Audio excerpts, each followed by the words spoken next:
Hi, friends. My name is Toni Cureton. Thanks for tuning in to another episode of Life Skills FYI. Life Skills FYI provides a set of core adult capabilities to manage work, family, and relationships successfully. It's designed to help build the skills adults need for life. Life Skills FYI teaches skills of planning, awareness, focus, self-control, and flexibility. They are daily living skills to promote successful, independent living. Life Skills, FYI, teaches skills that every adult should know, but were never taught in school. Life Skills, FYI premieres on Thursdays at 10 a.m. on our My Virtual Academy Facebook page and on Instagram. Today, we are going to create an emergency roadside supply kit.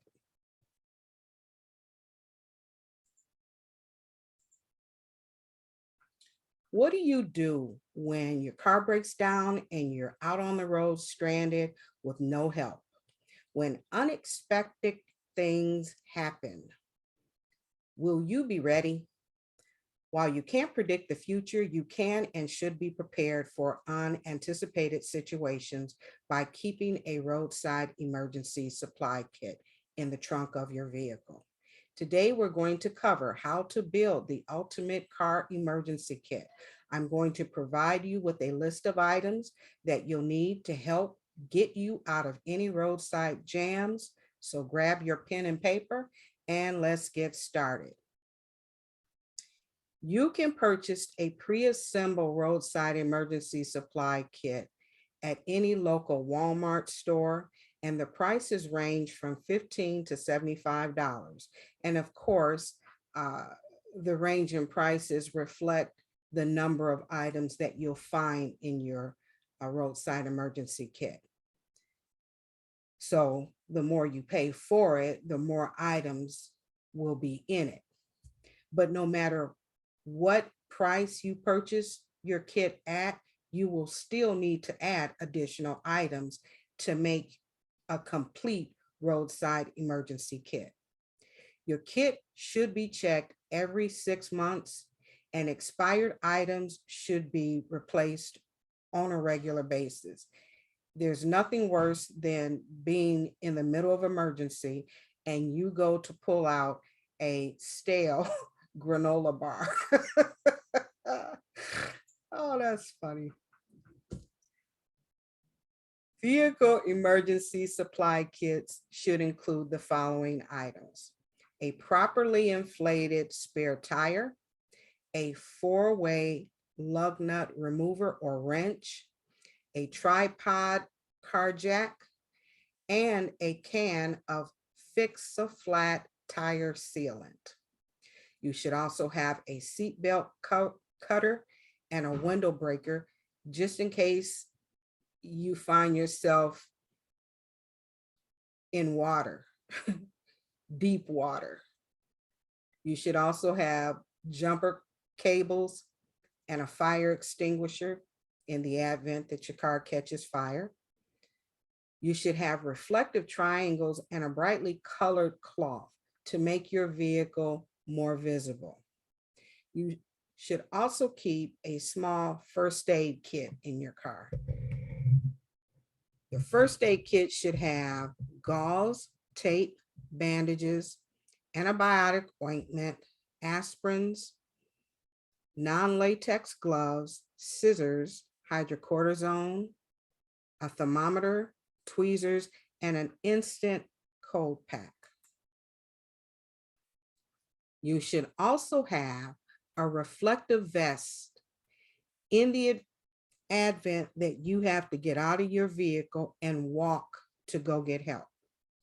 You want to have that vest on so that vehicles that are passing you by can see you in the road and not run you over, especially if it's dark. You should also keep a small multi-purpose toolkit, and the kit should contain a set of pliers, screwdrivers, a vice grip, and a tire pressure gauge. You should always have a car charger for your cell phone in your kit. You should also have flashlights with extra batteries.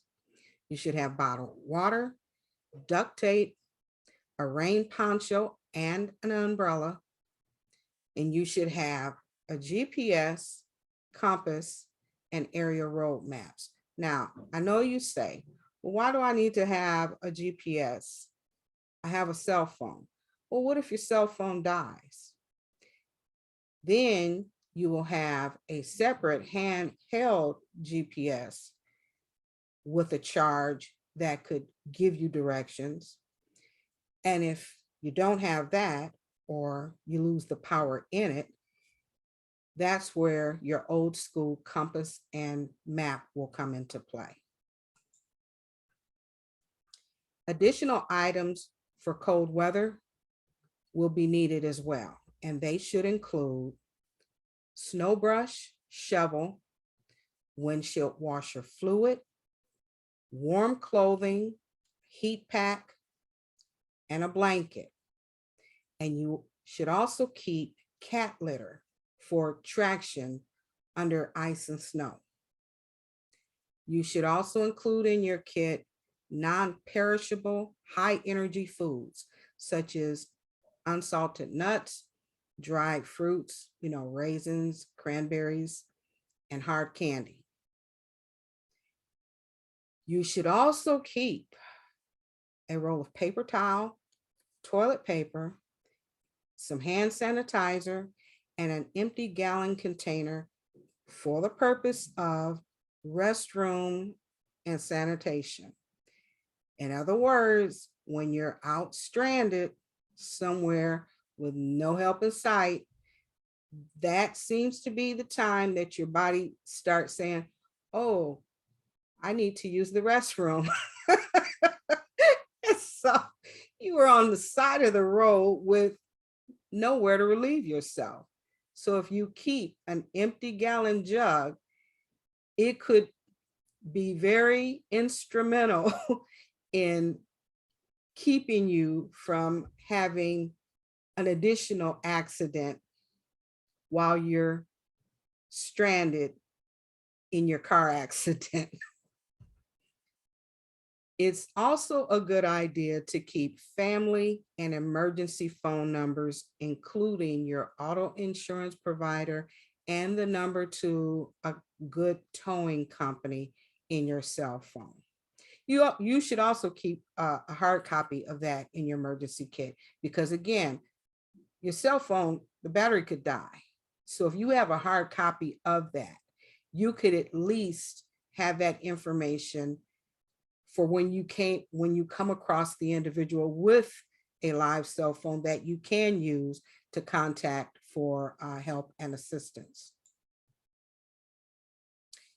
You now have all the tools you'll need to prepare you for any unexpected roadside situation that may occur.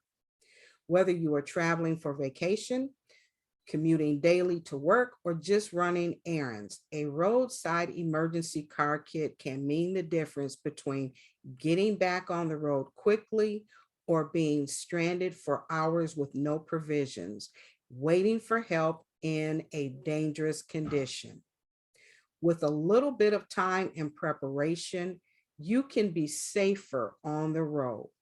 So go grab your list and start creating your roadside emergency kit today. Don't get caught unprepared. Be safe out there. Well, friends, that's my time for today. Thank you for tuning in. Feel free to contact me if you have any questions. My number is 586-842-0558. That's 586-842-0558. Again, my name is Toni Cureton, and I will see you next time for more Life Skills FYI. And remember, always to adult responsibly.